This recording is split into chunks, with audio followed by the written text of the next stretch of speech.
Bismillahirrahmanirrahim. Assalamualaikum warahmatullahi wabarakatuh. Alhamdulillahilladzi rafa'a ahla ta'atihi bifadlihi wa khafadha ahla ma'siyati wal ghaflati bi'adlihi wassalatu wassalamu ala man nasabahu Allahu lirrisalati ammah wa ala alihi wa ashabihi alladzina taba'uhu haruban wa salaman ma'amtila'i qulubihim bil mahabbati tammah. Perkenalkan, nama saya Hilda Hoirunisa. Di sini saya akan membahas tentang al-istisna dalam kitab Audhul Manahij untuk memenuhi tugas ujian akhir semester mata kuliah Nahwu 2 yang dibimbing oleh Ustadz Hasyim Fanirin SPDI MAPD. Oleh karena itu, sebelum memasuki ke pembahasannya, mari kita mulakan terlebih dahulu dengan membaca basmalah. Bismillahirrahmanirrahim. Oke, langsung saja kita masuk ke pembahasannya.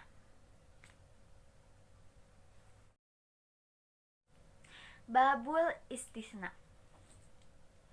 Sebelum kita memasuki ke pembahasan yang lebih mendalam, mari kita kenali dulu apa itu istisna. Istisna bisa disebut juga sebagai pengecualian atau mengecualikan. Al-istisna'u huwa al-ikhraju bi illa au bi ihda akhwatiha. Istisna ialah mengeluarkan lafaz dengan menggunakan huruf illa atau salah satu akhwatnya illa. Nah, ada bagian-bagian penting dalam istisna. Apa aja itu?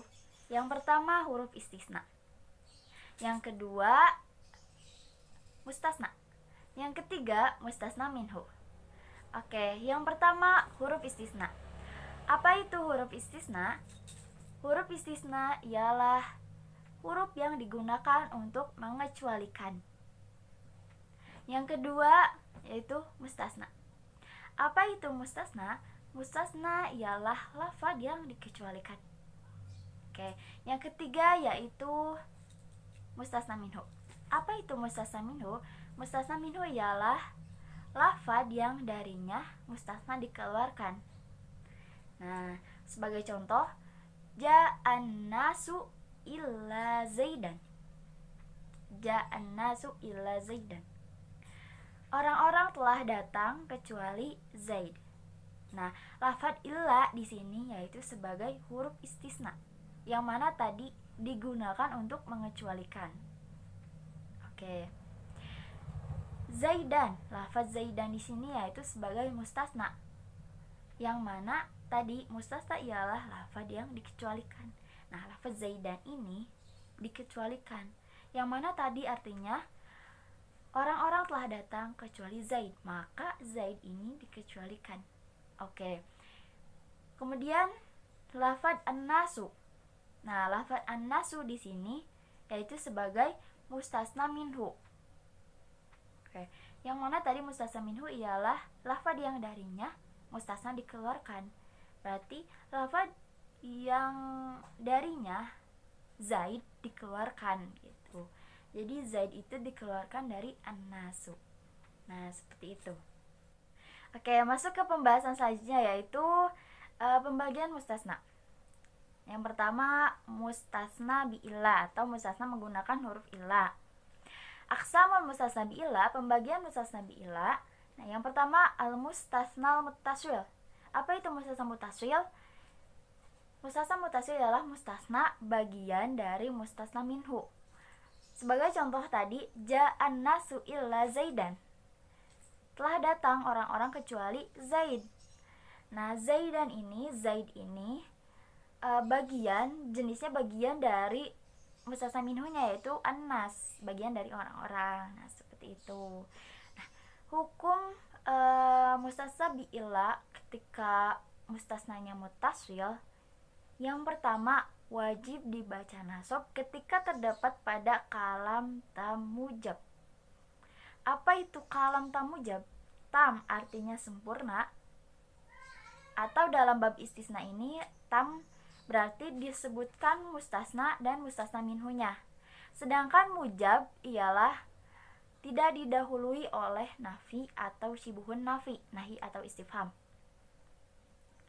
Jadi kalam tam mujab ialah kalimat yang disebutkan mustasna dan mustasna minhunya serta tidak didahului oleh nafi atau syibhun nafi. Contoh, qomal qaumu illa zaidan. Nah, lafaz zaidan ini wajib dibaca nasab karena terdapat pada kalam tamujab berupa mustasna mutasil dan dikecualikan oleh lafaz illa. Jadi wajib dibaca nasab. Nah, yang kedua itu boleh dibaca nasab, boleh juga dibaca mengikuti mustasna minhunya. Itu pun ketika terdapat pada kalam tam manfi. Nah, apa itu kalam tam manfi? Tam tadi sama ya, disebutkan mustasna dan mustasna minhunya. Nah, sedangkan manfi itu kebalikan dari mujab, yang mana manfi ialah didahului oleh nafi atau syibhun nafi. Contoh, maqamal qaumu illa zaidan. Bisa juga dibaca maqamal qaumu illa zaidun. Lafaz zaidan dibaca nasab, lafaz zaidun dibaca rofa. Nah, lafaz zaidun ini dibaca rofa karena mengikuti mustasna minhunya, yaitu lafaz al-qaumu yang dibaca rofa, maka zaidun dibaca rofa juga. Nah, maqamal qaumu illa zaidun tadi dalam kalam tam manfi didahului oleh nafi, ada lafaz maqama, ma-nya itu huruf nafi. Nah, kemudian pembacaan selanjutnya yaitu disesuaikan dengan tuntutan amil sebelumnya. Apa maksudnya? Jadi ketika amilnya menuntut adanya fa'il, maka mustasnanya berupa fa'il yang dibaca rofa. Ketika amilnya menuntut adanya maf'ul bih, maka mustasnanya berupa maf'ul bih yang dibaca nasab. Nah, dan ketika amilnya menuntut adanya jar majrur, maka mustasnanya berupa jar majrur yang dibaca jar atau khofad. Nah, itu pun ketika terdapat pada kalam nakis manfi. Apa itu kalam nakis manfi? Nakis yaitu kebalikan dari tam. Kalau tam artinya sempurna, kalau nakis artinya kurang. Maksud kurang di sini yaitu tidak disebutkan mustasna minhunya. Contoh, ma qama illa zaidun, ma ra'aitu illa zaidan, ma marartu illa bizaidin. Yang pertama, ma qama illa zaidun. Lafaz zaidun itu sebagai mustasna bi illa dengan lafaz illa, yang mana sebelum lafaz illa itu lafaz qama itu fi'il yang membutuhkan fa'il. Maka lafaz zaidun di situ berupa fa'il yang dibaca rofa karena tuntutan amil sebelumnya yaitu fi'il yang membutuhkan fa'il, pada itu wajib dibaca rofa. Kemudian contoh yang kedua yaitu ma ra'aitu illa zaidan. Nah, lafaz zaidan itu dibaca nasab karena menjadi maf'ul bih. Mustasnanya dibaca nasab karena menjadi maf'ul bih, karena mengikuti tuntutan amil sebelumnya yaitu ra'aitu itu fi'il fa'il yang membutuhkan maf'ul bih, maka lafaz setelah illa itu dibaca zaidan, dibaca nasab karena maf'ul bih. Kemudian yang ketiga, ma marartu illa bi zaidin. Nah, kenapa kenapa ada jar majrur bi zaidin? Itu karena amil sebelumnya itu marartu itu fi'il fa'il yang mana membutuhkan atau menuntut adanya jar majrur. Maka lafaz setelah illa itu berupa jar majrur bi zaidin. Zaidin dibaca jar, dijarkan oleh huruf jar ba, ciri jarnya adalah kasroh. Nah, kemudian tadi yang pertama kan mustasnal mutasil. Nah, yang kedua sekarang adalah mustasnal munqati'. Apa itu mustasnal munqati'? Mustasnal munqati' ialah jadi mustasnanya itu bukan bagian jenis dari mustasna minhunya. Nah, ketika mustasna bi illa, mustasnanya mustasna munqati, maka pembacaannya atau i'rabnya itu wajib dibaca nasab. Meskipun kalamnya tam, mujab, tam nakis, pokoknya di kalam, mau kalam apapun tetap dibaca nasab. Contoh, maqamal qaumu illa khailan. Nah, lafadz khailan ini artinya kuda kan. Kenapa disebut mustasna munqati? Karena kuda itu bukan bagian dari jenis kaum. Nah, seperti itu. Jadi khailan itu wajib dibaca nasab, meskipun nanti kalamnya bisa tam, mujab, tam manfi atau nakis dan sebagainya. Nah, selanjutnya yaitu tikraru illa atau mengulang lafadz illa. Faidahnya yang pertama yaitu untuk mentaukidi, litaukid, yaitu menguatkan. Contohnya, maqama illa zaidun wa illa usamatu. Nah, illa yang kedua ini sebagai taukid atau penguat dari illa yang pertama. Nah, illa usamatu di sini bisa dijadikan sebagai badal atau juga bisa sebagai ma'tuf karena ada huruf atofnya yaitu waw, wa illa usamatu. Kemudian faidah yang kedua yaitu li'ifadatil istisna jadid. Contohnya, qamal qaumu illa zaidan illa muhammadan illa aliyan, dengan syarat tidak didahului oleh huruf ataf waw. Kemudian poin selanjutnya yaitu macam-macam makna illa. Apa aja makna illa? Yang pertama bimana lakinna. Maknanya itu seperti lafadz lakinna. Contohnya, nama jami'u ahlil baiti illa kalban. Nama jami'u ahlil baiti illa kalban. Nah, illa di situ maknanya seperti lafadz lakinna. Kemudian yang kedua yaitu bimakna ghair atau maknanya seperti lafadz ghairu. Contohnya, laukana fihima alihatun illallahu lafasadata. Nah, illa di sini itu maknanya seperti lafadz ghairu. Nah, kemudian sekarang kita masuk ke pembahasan kedua. Kalau tadi kita bahas mustasna menggunakan lafadz illa, sekarang kita membahas mustasna menggunakan lafadz ghairu dan siwa. Pada umumnya hukumnya sama seperti mustasna bi illa atau mustasna dengan lafadz illa. Tapi yang terkena hukum dibaca nasab dan sebagainya itu yaitu lafadz ghair dan siwanya, bukan lafadz setelahnya. Nah, lafadz setelah ghairu atau siwa itu wajib dibaca jar karena diidofatkan menjadi mudhof ilaih dari lafadz ghair atau siwa. Oke, contoh yang lafadz ghairu. Ketika kalamnya kalam tam musbat itu kalimat positif, sama ya berarti kayak mujab. Contohnya, ja'al qaumu ghairo zaidin. Jadi wajib dibaca nasab kan tadi. Kalau mustasna bi illa tadi yang dibaca nasabnya adalah lafaz setelah illa. Kalau pada ghairo ini jadi yang dibaca nasab itu lafaz ghaironya, ghairo zaidin. Kalau dalam kalam tam manfi, contohnya maja al qaumu ghairo zaidin, atau bisa juga maja al qaumu ghairu zaidin.